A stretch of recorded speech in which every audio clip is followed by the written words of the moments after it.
Mesdames, Messieurs, bonsoir et bienvenue au programme de Walf TV. Bienvenue à votre émission Duel. Comme chaque semaine, donc, nous nous proposons de faire un large tour d'horizon des faits et en marquer l'actualité de la semaine, surtout l'actualité politique et internationale aussi.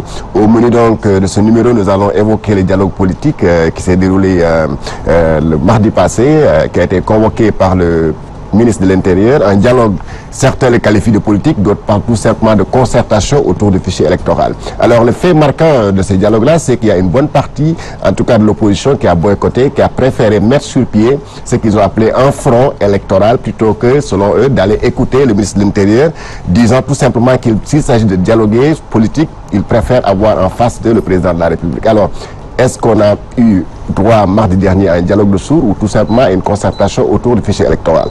Nous allons aussi évoquer l'affaire Khalifa Sall, le maire de Dakar. Comme vous le savez, demain samedi, il sera procédé à la levée de son immunité parlementaire. Seulement, ici, il y a quoi? Puisque tout simplement, le maire de Dakar n'a pas été entendu par la commission ad hoc comme cela se doit en tant que député. Alors, ces souteneurs ou tout simplement les députés de l'opposition pensent qu'il y a ici un grand coup de force, un fait inédit dans l'histoire politique du Sénégal, et en tout cas ils comptent tout faire pour s'opposer à la levée de cette immunité parlementaire de leurs collègues. Nous allons aussi évoquer l'affaire Cheikh Tidiane Gadio, ça c'est au niveau international, une affaire d'État bien sûr avec S, puisqu'il s'agit ici de plusieurs États qui sont concernés. Pour évoquer tout cela, nous avons le plaisir de recevoir sur ce plateau deux invités, deux hommes politiques. L'un c'est M.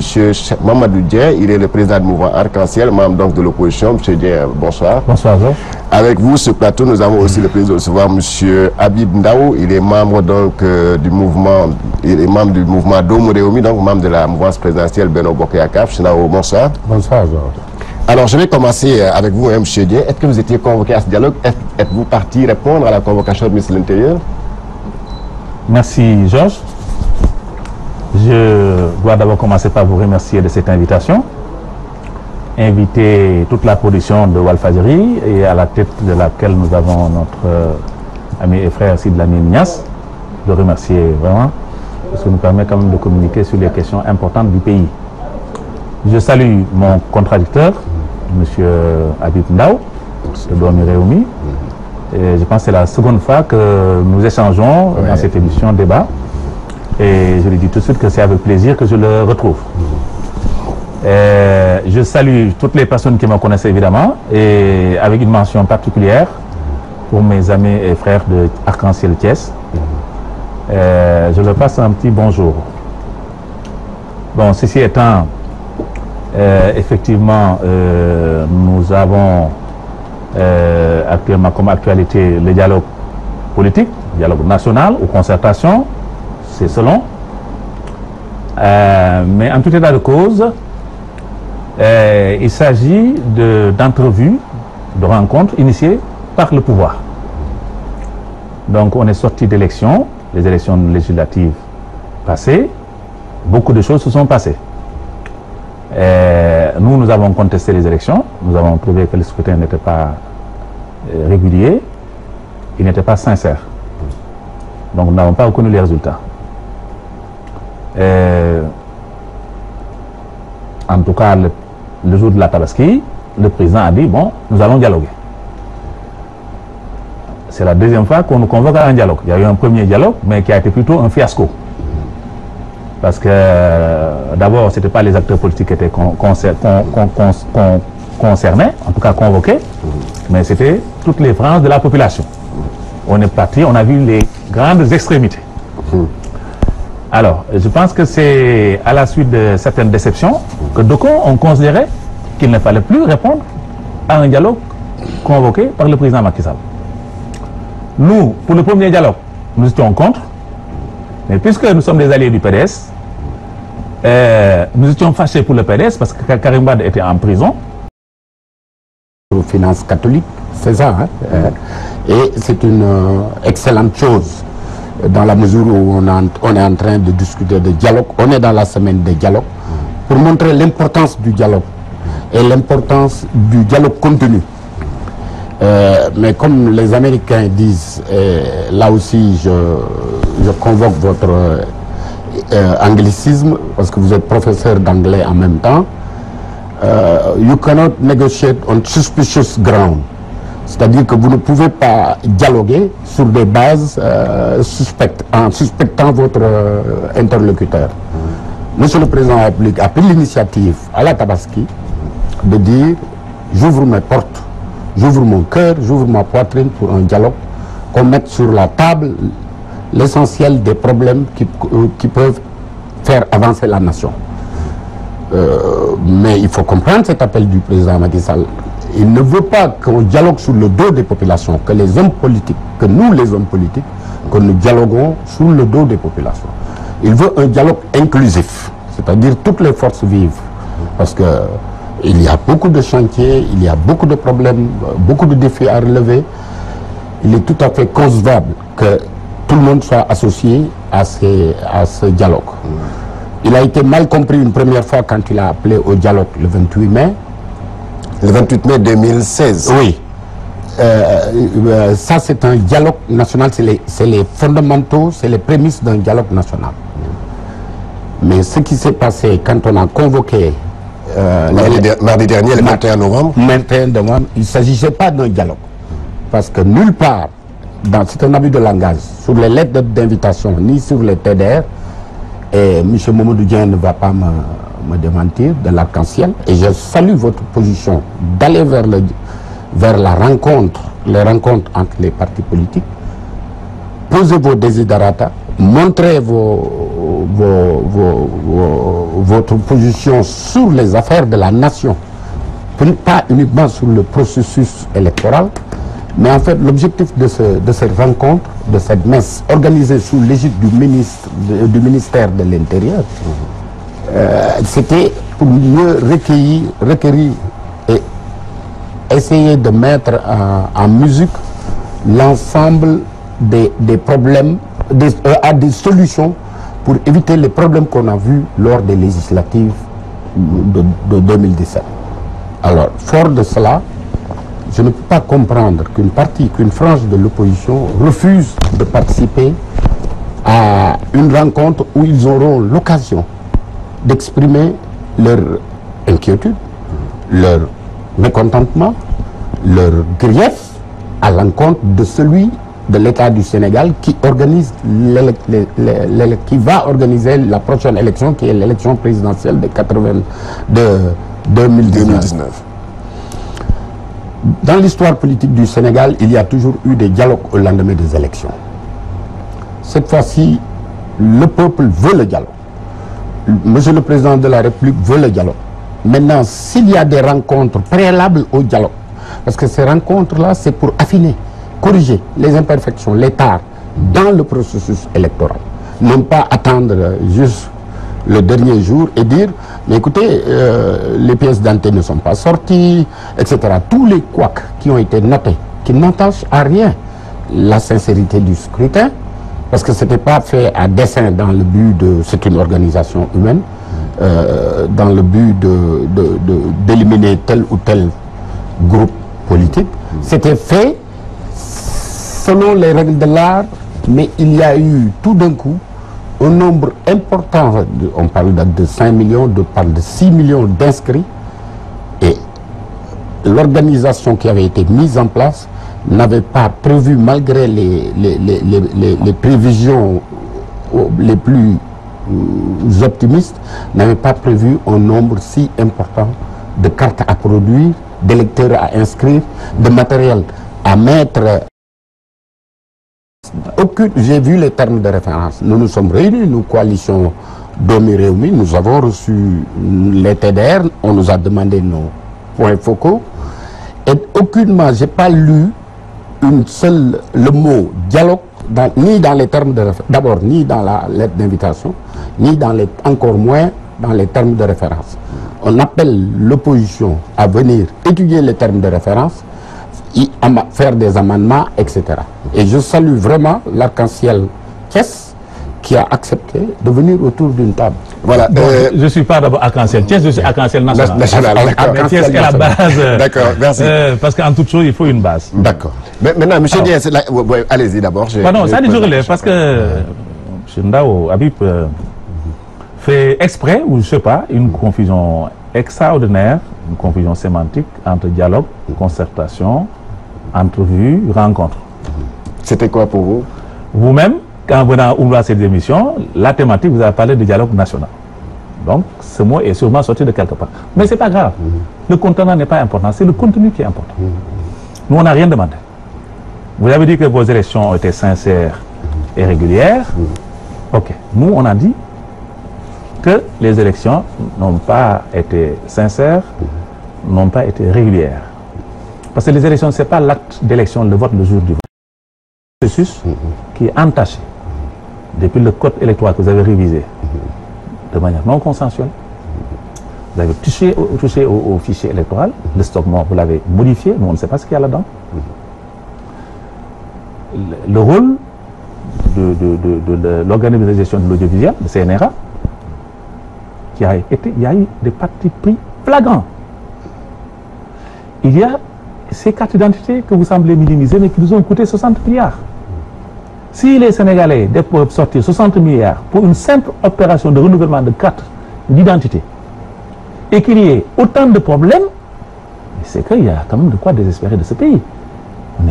C'est pas la première fois que des élections, des cartes numérisées ont été fabriquées au Sénégal. On l'a fait sous le régime du Abdoulaye Wade. On n'a même pas senti passer. Là, ça a été une catastrophe. Il y a eu des bagarres, il y a eu des blocages. Jusqu'à présent, on continue de proroger les anciennes cartes d'identité. Et ça nous a coûté des yeux de la tête. Donc, si vous semblez minimiser cet aspect, quelque chose de très important dans le processus, l'identification de l'électeur, c'est que là, vraiment, je me demande si nous parlons de la même chose. Vous avez dit qu'il ne faut pas aller au dialogue. Bon, au dialogue, je dis rencontre pour faire plaisir, parce que vous êtes mon ami, sur la base de suspicions. Mais c'est des suspicions légitimes. C'est des suspicions légitimes. Vous avez l'habitude de convoquer des gens en mettant des pièges, en tentant des choses et d'autres, sans aucune sincérité dans la démarche, ce qui fait que vous êtes coutumier des faits. C'est une perception. Donc, pour une fois, c'est une perception. Bien sûr. En tout cas, nous, je vous ai dit que moi, la dernière fois, moi, j'étais contre le dialogue. Nos amis sont partis. Cette fois-ci, nous avons quand même évolué, parce que partout, les marabouts, on les promet jamais un sans deux, etc. Bon, tout le monde en parle, il faut y aller, nous ne voulons pas être stigmatisés. Nous avons dit, bon, même la mort dans l'âme, mais allons rencontrer nos amis avec, dans notre JPCR, les préoccupations que nous avons. On nous a présenté des TDR que vous avez fait vous-même dans vos bureaux avec vos fonctionnaires du ministère de l'Intérieur. On nous a remis les TDR. Nous les avons examinés, nous avons fait des remarques. Nous avons posé des réserves expresses par rapport à certaines formulations et certains concepts. Nous avons également rajouté des points, notamment le rôle de la Commission nationale d'administration des votes. La Sénat. La Sénat n'a pas joué son rôle pendant les élections législatives. Ça a été également un fiasco complet. Déjà, sur les législatives, les référendums passés, ils n'ont même pas eu les mêmes chiffres que le ministère de l'Intérieur. On a entendu des bureaux fictifs. Bon, chaque fois qu'on... Vous n'avez pas confiance à la Sénat ou bien... On n'a pas confiance. Vous pensez tout simplement on n'a pas confiance. Ces gens-là travaillent très mal. Nous avons dit dans nos observations qu'il faudrait qu'on revoie le rôle de la Sénat. On ne peut plus continuer comme ça à attendre des échanges électoraux, à mobiliser nos ressources humaines, financières, intellectuelles et tout, pour tomber entre les mains de cette Sénat qui ne travaille pas, qui n'a même pas la maîtrise de ces chiffres. Est-ce que la Sénat, par exemple, est-ce que la Sénat a tous les moyens matériels, financiers pour pouvoir jouer le rôle Ils n'ont pas dit qu'ils n'ont pas les moyens. S'ils avaient dit, bon, on aurait pu comprendre. Mais qui ne dit mot consent. On suppose que ce n'est pas la première fois qu'il y a une Sénat au Sénégal. Des élections de 2000 ont été organisées. On a voté le dimanche, lundi, zéro contestation, tout le monde est parti au travail. Le 2012, on a organisé des élections ici le dimanche, et Dieu sait qu'il y avait de la tension dans l'air. Le lundi, tout le monde est parti au travail. Donc, la Sénat nous avait habitués à une façon de faire. On avait confiance. Mais depuis les élections, le référendum et les chiffres fantaisistes qui sortent à gauche et à droite, on n'a plus confiance. Donc il faut revoir l'organisation de la Sénat dans son ensemble. La CNRA également. on ne peut plus se jouer de nous. La RTS, c'est nos impôts. C'est les médias d'État. On ne peut pas réserver ça à la PR et sa coterie. Ça, nous avons posé des principes, des réserves. Donc, certains même, je vous dirais, certains préalables sont préjudiciels, hein, comme disent les juristes. Ah oui, si ce n'est pas levé, ce n'est pas la peine de dialoguer parce qu'on ne joue plus. On a vu la dernière fois le dialogue avec le président de la République, avec toute la solennité qu'il y a. J'ai vu mon ami Abdoulaye Mbaye Père qui venait demander des ministres de quota, des ministres pour les griots. Ça, c'est des concertations sérieuses. Attendez. Cette fois-ci, ce que nous voulons, c'est nous entendre pour qu'on puisse avoir des élections apaisées. C'est vraiment la volonté sincère que nous avons. Nos amis qui sont partis ont posé des préalables. Le groupe de Khalifa Sall ont dit leur préalable, c'est que Khalifa sorte de prison, que je respecte comme préalable. Le PDS, bon, en tout cas, ils ne sont pas venus. Je suppose qu'ils ont le cas de Karim Wade qui est en exil. Ils ont dit qu'ils ont préféré mettre sur place ce qu'ils ont appelé un front électoral. Mais oui, parce que craint l'eau froide, hein? Ils nous ont habitués à des fourberies là. De sorte que eux aussi, finalement, ils ont décidé, bon, de ne pas y aller. Bon, nous, on y va à Kanossa, avec notre bonne volonté. Vraiment, parce que les gens regardent, nous, on les a laissés, on a dit, nous allons aller dialoguer. Nous sommes venus avec nos principes sur le fichier électoral, sur la CNRA, sur la Sénat et sur d'autres points. Vraiment, examinons ces points sérieusement. Voilà, examinons ces points sérieusement. Ils sont venus vous répondre, donc ils espèrent quand même que vous prendrez note de tout ce qu'ils ont dit, tous les griefs qu'ils ont soulevés, comme par exemple au niveau du CNRA, qui est l'organe chargé de veiller sur le temps d'antenne, au niveau de l'équilibre, au niveau des médias, hein, la présence de tous les partis au niveau des médias, mais surtout le rôle que doit jouer donc la Sénat, qui est en fait le gendarme des élections, mais sans aussi oublier le problème du ministre ou bien de l'autorité chargée des élections. C'est une bonne démarche et vraiment j'ai du respect pour votre parti parce que ce que vous réclamez c'est légitime. Un traitement équilibré et, de l'accès à l'audiovisuel parce qu'il y a un principe de droit qui veut que, que tous les partis politiques, il n'y a pas que les partis politiques, mais que tout le monde, tous les citoyens puissent accéder aux médias nationaux, afin qui se font financer à partir des impôts.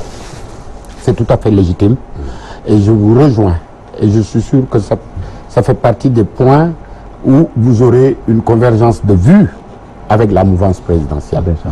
En ce qui concerne la Sénat, vous demandez qu'on fasse plus d'efforts pour que la Sénat fasse son travail. Nous, on veut revoir l'ensemble de l'organisation et du fonctionnement de la Sénat. Oui, ça c'est tout à fait des choses qui sont acceptables, raisonnables. Vous avez parlé du fichier électoral, du stop mort. Ça c'est des revendications légitimes, mais ce n'est pas le cas de quelqu'un qui veut demander au ministre de l'Intérieur, je ne viens vous voir que si vous libérez tel ou tel. Ces personnes, si vous ne libérez pas Karim Wade, si vous libérez... Karim Wade n'est pas en prison, il est en exil. Oui, mais ils demandent, ils disent qu'il faut que Karim Wade soit là. Mais ça, c'est pas sérieux. Non, c'est le bannissement qui n'est pas... Non, ça, c'est pas sérieux de vous dire, je ne vais me mettre à table avec vous, que si vous tordez la main de la justice pour libérer ces gens, il y a l'exécutif, il y a la justice, même si vous ne croyez pas à la séparation de pouvoir, c'est pas dans une audience avec le ministre de l'Intérieur au niveau d'un hôtel de la place où on peut régler ce problème de est-ce que le fait de maintenir Khalifa Sall peut être comme une condition pour accepter le dialogue ou bien est-ce que l'exil de Karim Wade va entacher les pourparlers? Non. Venez, discutons des affaires sérieuses de la démocratie, parce qu'il y a des voleurs de poulets et les voleurs d'antennes paraboliques. Vous n'en parlez pas, ils n'ont pas de parents. Il n'y a qu'en Afrique où, quand un homme politique est emprisonné, où on sent, les gens disent, il a été emprisonné parce que, et on fait tout pour le faire sortir. Ça finit par assimiler toute cette histoire d'immunité parlementaire à de l'impunité. Devant la justice, ceux qui enfreignent la justice, ils sont redevables. Le procureur, son premier n'a qu'un client. C'est un avocat qui n'a qu'un client, l'État du Sénégal. C'est aussi simple que cela.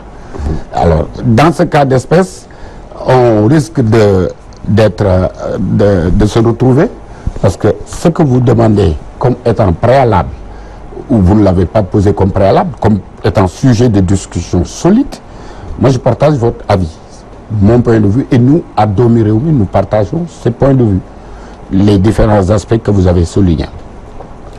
Maintenant, on appelle l'autre partie de l'opposition. Ils n'ont qu'à faire un front et revenir au niveau de la table de concertation pour discuter des points. La politique a horreur du vide. Ils ont créé un front.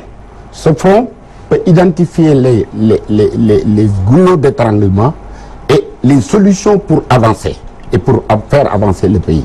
Sinon, l'impression que vous donnez à la population, je ne dis pas vous, parce que vous êtes partisan de la rencontre, de la table ronde, des concertations, mais l'impression que, la perception que nous avons, nous, populations, surtout les populations non politiques ou non affiliées à un parti politique ou à un mouvement politique, que l'opposition cherche à déstabiliser le pouvoir pour revenir au pouvoir. Et que les problèmes quotidiens des Sénégalais, des Africains, ne les intéressent pas. Des choses qui se passent en Libye, on n'a pas entendu l'opposition. Il y a d'autres problèmes, le PAC Lambaye. Mais ce qui se passe en Libye, vous êtes la cause. La mauvaise gestion économique, c'est ce qui a fait fuir les jeunes. PAC Lambaye. Non, c'est que c'est une politique. Ça, c'est un problème de sécurité et de sûreté. Oui, ça, c'est également le vous voulez dire que ça date... Vous voulez dire les pompiers et les... Oui, mais vous voulez dire que ça date des 5 dernières années. Qui a parlé à Kadhafi? La France a envoyé un président africain. Il lui a dit d'aller parler à Kadhafi pour quitter. Kadhafi lui a dit, si je quitte, je constitue un mur entre l'Europe et l'Afrique. Si je quitte, je vais laisser beaucoup plus de problèmes, Daesh, Al-Qaïda, et puis l'immigration, etc.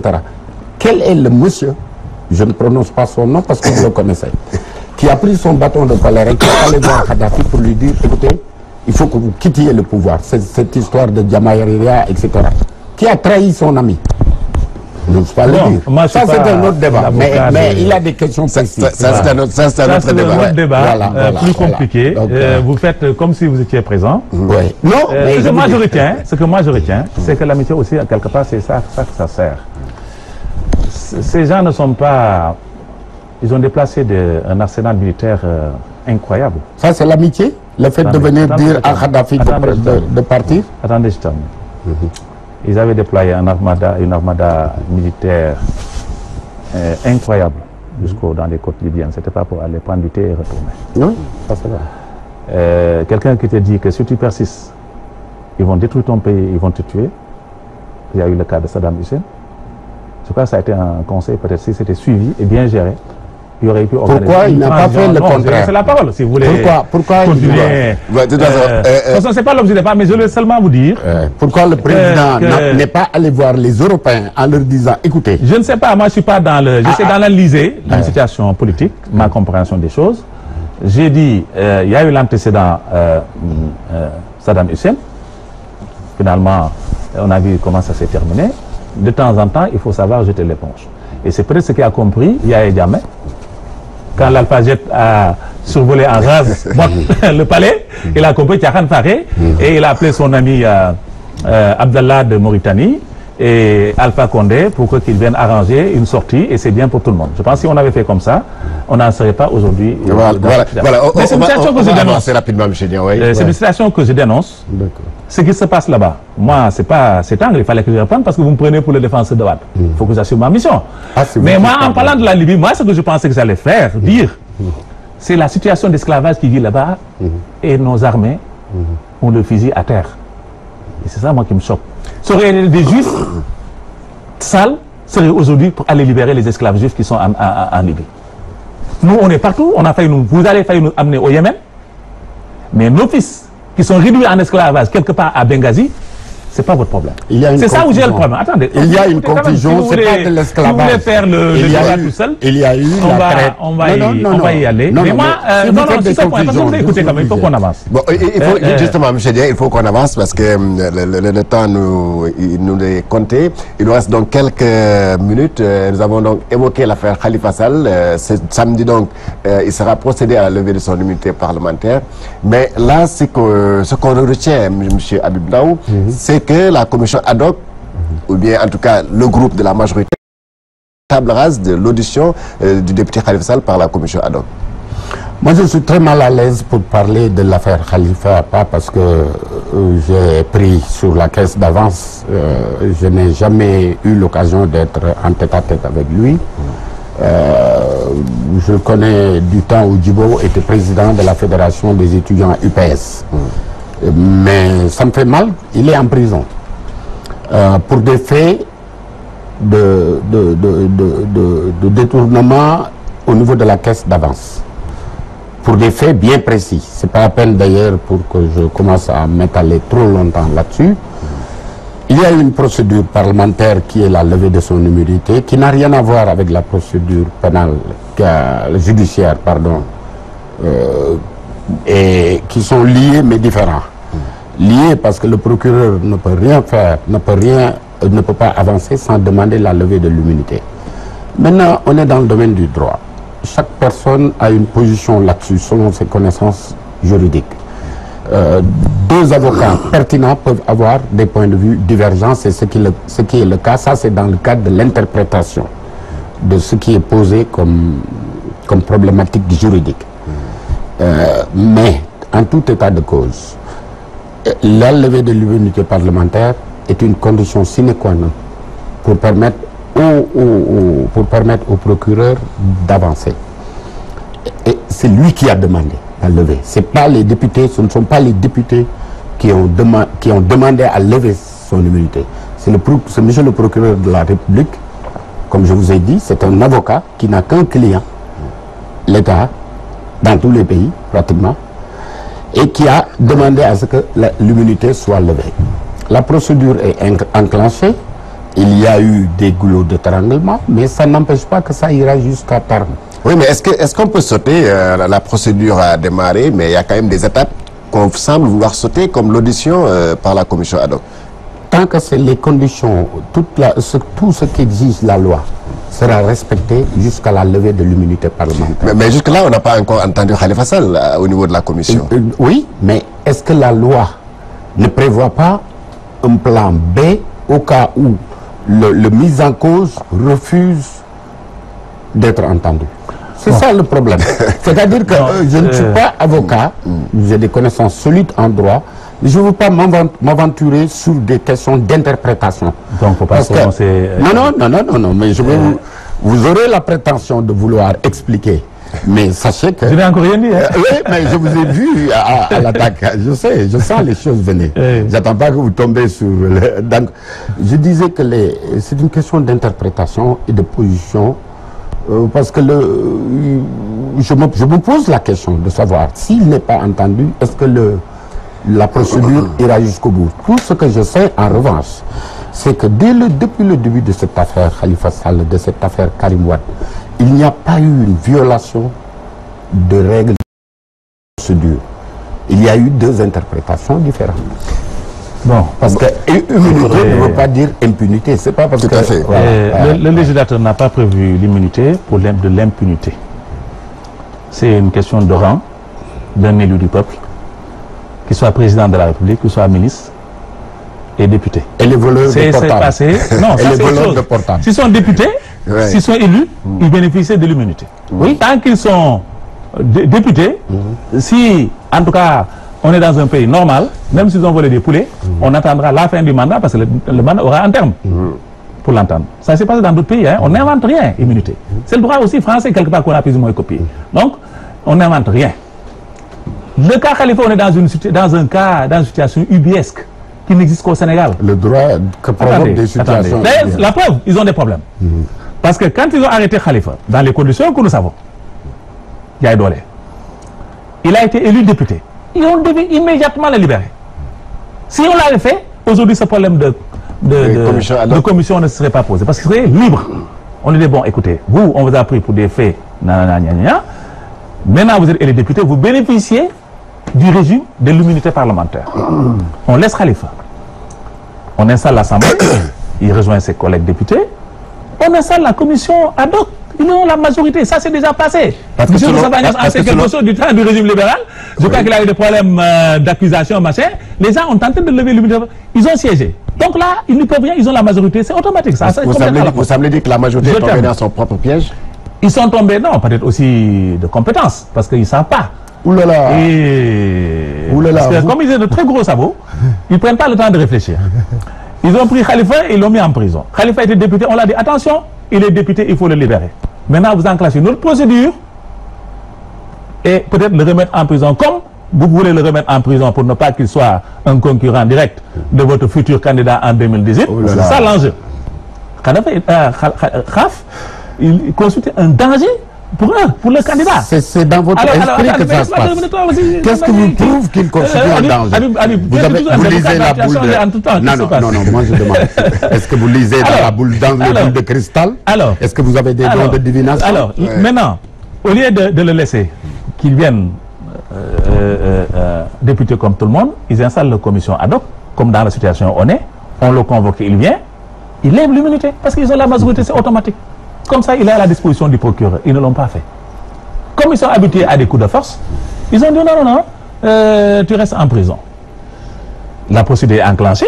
Le président du groupe parlementaire, Aïmien Rouning, qui est un brillant connaisseur, a respecté la procédure en écrivant à Khalifa Sall, il dit le tel jour, tu viens, on va t'entendre, la commission va t'entendre. C'était le mercredi dernier. Comme si Rebus là, c'est une porte là à côté de... Tu dis, oui, Khalifa, viens. Mais ça va, allez vous jouer ailleurs, si c'est la prison. Ici, ce n'est pas l'Assemblée nationale, le président du groupe parlementaire qui commande ici. Tant que là, comment il s'appelle, le procureur et machin, cette procédure n'a pas, le type là ne peut pas sortir. Donc, ils sont dans une situation, dans une sorte de cul de sac. Et ils se ridiculisent à travers le monde. Moi, j'ai regardé France 24, mais on me demande, mais ce pays-là, c'est quel pays? C'est comme s'il n'y avait pas de spécialistes en droit. Et il faut obtenir la même chose en passant par les normes mondialement connues. Khalifa Sall ne devait pas être actuellement en prison. Il devait être chez lui en train de boire du ataya. Demain, il répond à la commission comme Moustapha Agnès Naguère avait fait quand on a voulu lever son immunité parlementaire. Il est venu avec son avocat, parce que c'est entre députés, c'est là ton avocat, c'est comme un tribunal, hein? Mais ton avocat, c'est un collègue. Je pense qu'il y avait les babous, les maîtres babous, il y avait, voilà. Donc c'est après on a arrêté, parce qu'on a dit, bon écoutez, on a arrêté. Mais en tout cas, du point de vue de la procédure, les gens savent comment ça se passe pour lever l'immunité parlementaire de quelqu'un. Moustapha Agnès il y avait des accusations sur sa tête. Mais ils l'ont laissé quand même libre. Ils n'ont pas mis en prison pour lui devenir. Quel que soit ce que Khalifa Sall ait pu faire, maire de Dakar, qui présente des garanties de domiciliation, qui peut cautionner, qui peut. Est-ce qu'on n'aurait pas pu le laisser libre de ses mouvements, respecter son statut de député, et maintenant enclencher une procédure de levée de son immunité parlementaire? C'est là où on a un problème, Habib. Et que vraiment, on vous demande, on vous conseille, non, on vous conseille, parce que quand même, on vous conseille. Parce que là, on est suivi à travers le monde. Ce qui se passe ici, ça ne se passe qu'au Sénégal. Et ça, vous n'avez pas le droit aussi de nous ridiculiser. Laissez ce gars-là rentrer chez lui, vous reconvoquez votre commission, il vient libre, vous l'auditionnez. Si vous estimez que vous devez lever son immunité parlementaire, vous levez son immunité parlementaire et comme ça il est jugé. Justement, M. Abimdao, est-ce que quelque part, c'est pas vos spécialistes ou bien en tout cas vos députés qui ont ignoré un peu comment la procédure doit se passer, comme le dit M. Dier? Parce que le règlement intérieur de l'Assemblée nationale dit que le député qui est convoqué devant la commission ad hoc doit comparaître libre. Libre. Et ça, c'est la condition que M. Khalifa Sall a donnée, qu'il a répondu d'ailleurs au niveau de la lettre qui a été écrite par le président du groupe parlementaire. Il dit qu'il doit comparaître libre. Je suis stupéfait de constater qu'il n'y a qu'en Afrique où on essaie de donner un traitement de faveur à un politicien quand il a un maille avec la justice. Ah bon? Non, vraiment bien. Vraiment bien. Non. Il y a l'immunité, il y a l'irresponsabilité. Non, mais on ne va pas rentrer dans des détails de droit. Ouais. Mais je constate que pour des faits qui existent, je ne veux pas tellement avancer dans le dossier de M. Khalifa Sall parce qu'il est déjà dans les lieux de la détention. Il est présumé innocent, mais les premières déclarations, le dossier d'accusation est clair et net. Tout le monde le sait, ils ont une très bonne communication de vouloir tout le temps en parler, mais c'est l'occasion pour lui, cet homme politique, de se blanchir, affronter la justice. Pourquoi M. Khalifa Sall écoute les va-t-en-guerre?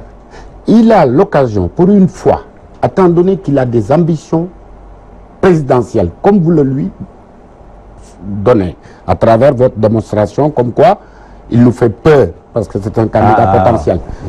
Oui, mais si c'est le cas, si c'est le cas, c'est pas le cas au niveau du président Macky Sall. Le président Macky Sall ne pense même pas à l'opposition, il pense aux inégalités sociales. On lui a assuré déjà. Non, c'est ça me plaît. Parce que lui, il connaît la pensée et les rêves du président Macky Sall. Parce que vous savez défendre comme ça. Non, vous savez pourquoi. Non, vous ne vous êtes pas trompé. Je travaille avec lui, je travaille pour lui. Mais écoutez, si moi, je vous ai jamais dit, comme j'ai l'habitude de dire, le président Macky Sall n'est pas un magicien. C'est un homme qui a la volonté de changer les pays. Le problème, le débat, c'est pas le président Macky Sall. Mais en attendant, au Fouta, il y a la famine. Je vais vous dire, il y a eu toujours la famine. Les problèmes que vous posez. Ah, mais on a fait l'alternance. Non, attendez, vous me coupez. Allez-y, vous pouvez me couper. Moi, je vous laisse.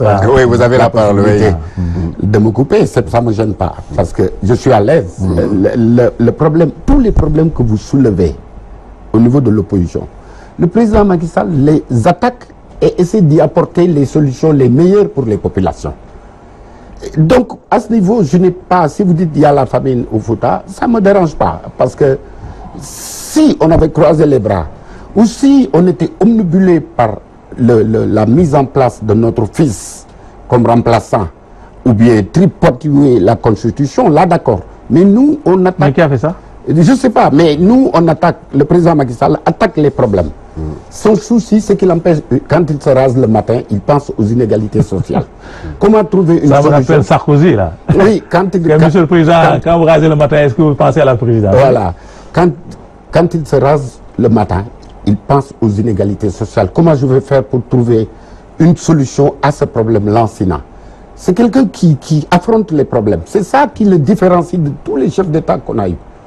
Il ne fuit devant aucun problème. Donc quand vous évaluez les problèmes, famine, matin, etc., lui, il a déjà dépassé ce stade.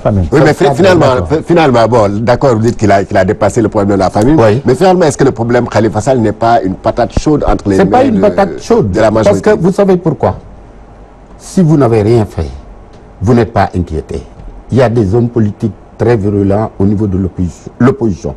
Il y a des hommes politiques qui ont dans l'opposition, qui ont l'envergure d'être candidats. Et ces gens-là, ils se la coulent douce. Parce qu'ils n'ont rien fait. Mais si on dit que vous avez fait ceci ou cela, je n'aime pas tellement entrer dans le détail du dossier Khalifa Sall, je suis mal à l'aise.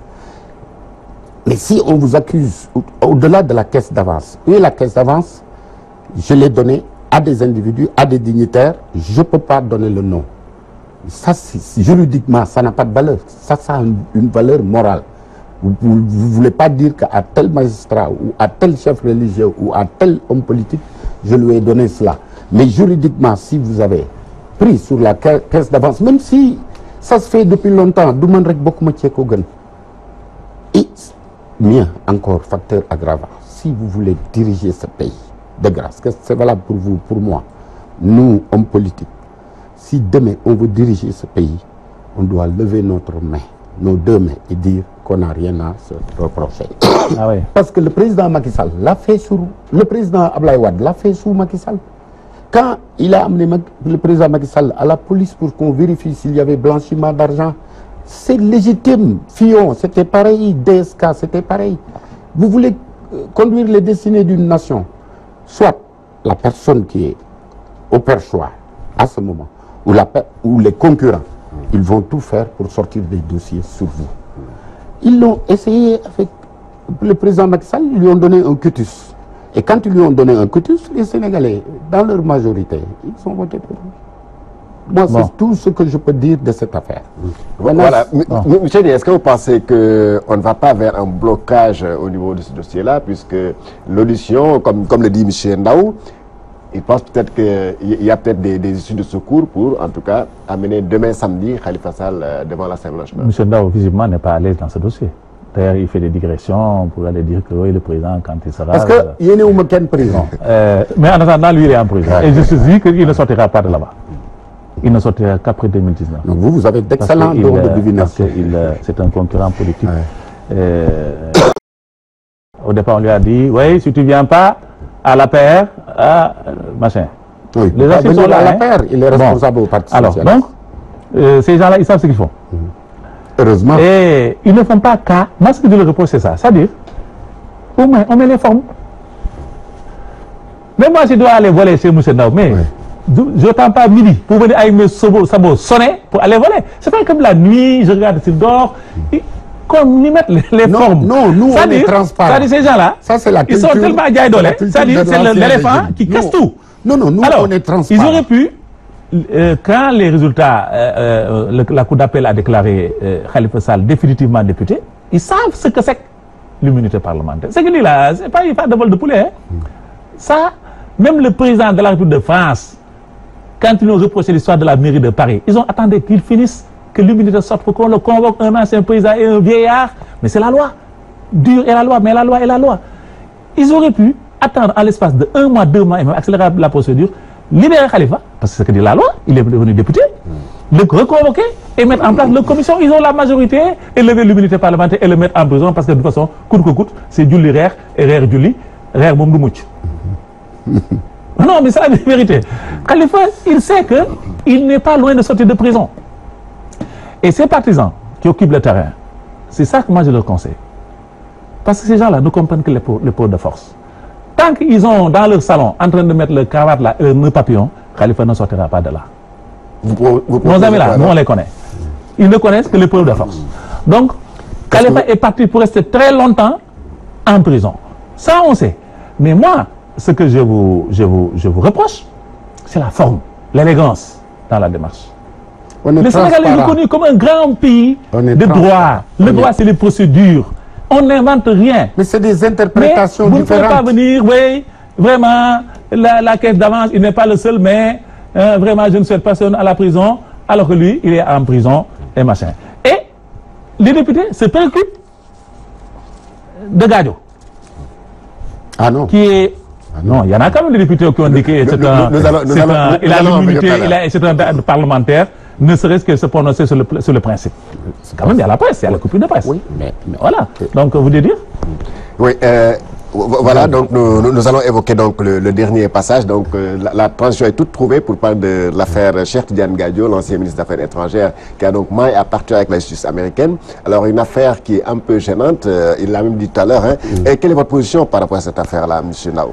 D'abord, le problème, Gadio est un ancien ministre des Affaires étrangères, c'est un député. Il a beaucoup de relations au niveau du Sénégal parce qu'il est de commerce agréable. C'est un leader politique. Vu sous cet angle, vraiment, c'est désolant qu'il se retrouve dans cette situation. Mais il faut savoir qu'il n'a pas fait preuve de, comment on appelle ça encore, de tchouné ou de légèreté. C'est qu'il pensait faire du lobbying, alors qu'aux États-Unis, le lobbying est encadré. C'est une activité encadrée, c'est tout à fait normal, encadré par l'obtention d'une licence. Même si vous n'êtes pas de nationalité américaine, vous pouvez être avec le statut de foreign agent. Et vous battez pour une entreprise, pour qu'une entreprise gagne des marchés, c'est tout à fait légal. Vous faites vos déclarations tous les 4 mois, vous payez les taxes régulièrement. Maintenant, la étant donné qu'on ne connaît pas l'ensemble, le dossier d'accusation, le fond du dossier d'accusation, on peut spéculer. D'aucuns disent qu'il a eu la nationalité américaine, il a eu la green card en 2000. Quelqu'un qui a eu la green card en 2000, on a dit que Cheikh Tidiane Gadio a eu la green card, la carte verte en 2000. C'est sûr que en 2017, il a déjà la nationalité américaine. Parce que c'est minimum 2 ans, maximum 4 ans, selon la loi américaine. Maximum même 5 ans, maximum. Entre l'obtention de la green card et le fait d'être naturalisé américain. Si c'est le cas, les États-Unis, ils ont plusieurs lois sur la corruption, sur la concussion, sur le blanchiment, etc. Moi, j'enseignais ça d'ailleurs aux banquiers de l'Afrique de l'Ouest quand j'étais directeur régional de MoneyGram. Mais la grande difficulté, c'est qu'un Américain, il tombe sous le coup de la loi dès qu'il défend des intérêts, dès qu'il œuvre à l'encontre des intérêts des États-Unis. Parce que ça, c'est inadmissible chez eux. Le patriotisme économique, il est là, il est extrêmement solide. Alors, s'il est américain, au cas où le président... parce que les États-Unis, leur loi, leur patriotisme économique est protégé aussi au niveau législatif. Savez-vous que aux États-Unis, les hommes d'entreprise, les gens d'entreprise, comme disent les Canadiens, sont plus puissants que les hommes politiques. Donc, s'il est américain et que dans une transaction au Tchad, obtention de licence pétrolière, lui, il œuvre en faveur d'une entreprise concurrente, d'un pays concurrent, jusqu'à faire perdre le marché à l'entreprise américaine, son statut d'américain, s'il est américain, c'est un facteur aggravant. Auquel cas, il peut être arrêté rien que sur ça. Il y a ce qu'on appelle il y a une loi qui s'appelle le Corrupt Assessment Act, qui est une loi qui interdit la corruption dans les transactions courantes de la vie aux États-Unis. Bon, même juste dans les ambassades. Même si vous travaillez dans une ambassade américaine, vous n'avez pas le droit de prendre un cadeau. Ouais. C'est leur système juridique qui est comme ça, qui est connu. C'est-à-dire que à leur décharge, c'est un pays organisé. C'est un pays qui a des lois et règlements pour protéger le patriotisme économique. Alors, si maintenant le docteur Gadio, le député Gadio, commet cette faute, même s'il est sénégalais, député sénégalais, le Parlement ne peut que se solidariser de manière émotionnelle. Justement, ce qu'ils ont fait hier, d'ailleurs, le Parlement hier, les députés de la majorité ont manifesté leur solidarité vis-à-vis de Oui, c'est normal. Bon, lui, dans sa démonstration, il a lâché le mot, corruption. Donc, en entendant les Sénégalais, c'est comme si les Américains ne savent pas ce que ça veut dire Loubaï, ce que signifie honoraire, et cette manière de faire de l'intermédiation dans des opérations de type commercial. C'est comme, vraiment, les Américains ne savent pas ça. Un pays le Vatican du capitalisme, l'Amérique. Le FBI, qui n'est pas n'importe qui t'a épinglé. Les dossiers là, c'est sur le net. Hein. Si vous entrez dans le truc du département machin, tu as toutes les informations sur ça. Ce n'est pas un seul cas qu'on lui reproche. Mais c'est des séries d'accusations qu'il aurait, je mets au conditionnel parce qu'il n'est pas condamné, qu'il aurait touché. Ces gens-là ne font jamais au hasard. Rien au hasard. D'abord, ce qui a étonné le monde, c'est lorsque ils ont mis le Tchad dans la liste des pays terroristes. Les gens qui combattent le terrorisme, machin, dans tel pays, machin, on les met dans les trucs machin. Après, c'est Gadio qui vient. Finalement, ils disent que oui, ils faisaient des business entre Déby et Gadio. C'est sur des séries d'actes. C'est pas sur un seul cas. Qu'ils ont dit qu'il y a corruption de façon répétée. Je crois que nous sommes des intellectuels. Gadio, peut-être moi, c'est vrai, il nous a fait tomber parce que tout ce qui est sur, comment dire ça, tu m'avais dit tout à l'heure là, l'évolution monarchique du pouvoir et tout ça là, américains ont dit que tout ce qu'ils savent sur ça, c'est Gadio qui leur a dit. Donc il nous a fait tomber. C'était leur ami. Bon, donc il les a élus, il lui a permis d'aller au palais. Malheureusement, la moitié du ciel est en train de lui tomber sur la tête. Bon, nous on n'y peut rien, on compatit en tant que Sénégalais, mais moi je dis, je le regrette. Parce que c'est un homme quand même qui a défendu de grandes valeurs, de grands principes. J'ai encore dans mon WhatsApp toute une litanie sur le panafricanisme. Bon, quand je vois ce qui a été fait, ce qu'on lui a reproché, parce que ça, c'est pas du n'importe quoi. C'est des accusations très sérieuses, infamantes à la limite. Infamantes. Donc tu auras du mal à se ressaisir. On a vu DSK, il n'a jamais été condamné, mais l'accusation de Nafissatou Keïta le suit jusqu'à... Il l'a détruit, carrément. Ce n'est pas des choses qu'on sort intactes. Ce n'est pas des promenades... Non, non, non. C'est des accusations circonstanciées. Bon, nous, vraiment, il nous a fait tomber. Bon, Wade, il faut se méfier du chapelet de Wade là. Arrêtez d'attaquer Ablaye Wade. Tous les gens là qui... Après, c'est comme les choses se retournent là. Alors, moi, ce que je peux pour lui, c'est comme un musulman, comme vraiment, c'est de compatir. De compatir et aussi que vraiment les grands donneurs de leçons aussi fassent un peu plus attention dans ce qu'ils font. Parce qu'on dit le ministre des Affaires étrangères du Sénégal, même s'il est dans la société américaine. À chaque fois que je prends les radios étrangères, on dit que l'ancien ministre sénégalais des Affaires étrangères est actuellement en prison, accusé de vol et de blanchiment aggravé. Je dis c'est dommage pour le pays. Non, il n'y a pas de vol. Voilà, c'est dommage pour le pays. Le temps que nous était imparti est terminé. Merci donc à mes chers invités, M. Mamadou Dieng. Je rappelle qu'il est le président du mouvement Arc-en-Ciel. Il est membre donc... Cheikh Mamadou Dieng. Un grand Cheikh Mouri. C'est bien la précision. Merci donc à M. Habib Ndaw. Il est membre de la mouvance présidentielle, membre de la coalition Domou Réumi. Merci au technicien Cheikh Tidiane Diop. Merci à l'équipe technique qui m'a envoyé de toute façon. Merci à Oustaz Hassan. Merci aussi à vous, chers téléspectateurs. Excellent week-end avec les programmes de Walf TV.